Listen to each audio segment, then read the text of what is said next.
Assalamualaikum warahmatullahi wabarakatuh. Perkenalkan, nama saya Nosira Mita dari jurusan D3 Keperawatan Poltekkes Kemenkes Bengkulu dari kelas 2B. Baiklah, di sini saya akan menjelaskan hasil laporan pendahuluan asuhan keperawatan jiwa dengan pasien halusinasi.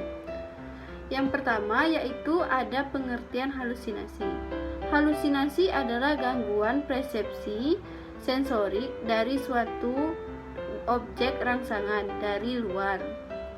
Nah, gangguan persepsi ini meliputi saluran panca indera, yaitu halusinasi ini merupakan suatu gejala gangguan jiwa yang pasien alami, perubahan sensorik, persepsi, serta merasakan sensasi palsu berupa suara, penglihatan, pendengaran, perabaan, atau penciuman.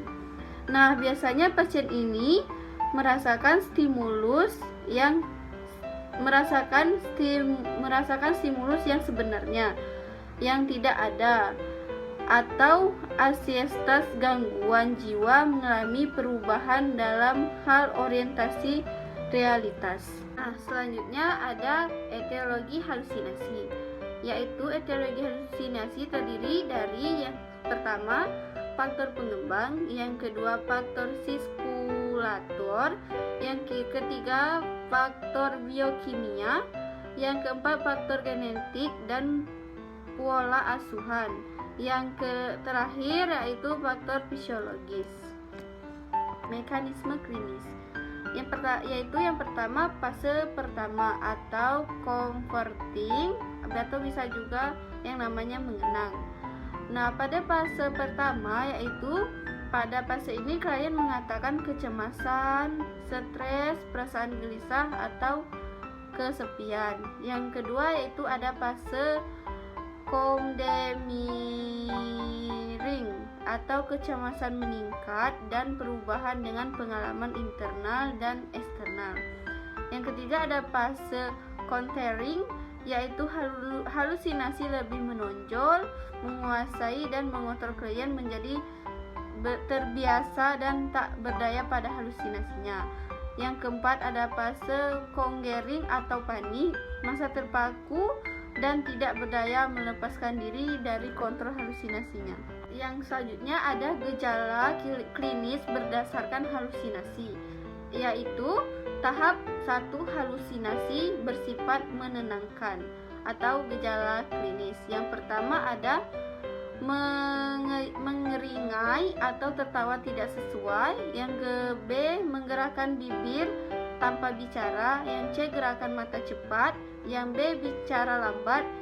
Dan yang terakhir diam dan dalam pikiran dipenuhi suatu yang menghasutkan. Ada pemeriksaan fisik yang dikaji adalah tanda-tanda vital seperti suhu, nadi, pernapasan, tekanan darah, berat badan, tinggi badan, serta keluhan fisik yang dirasakan saat dikaji. Yang pertama ada status mental, yaitu seperti penampilan, cara bicara, aktivitas motorik, atau persepsi, proses pikiran, atau isi pikiran.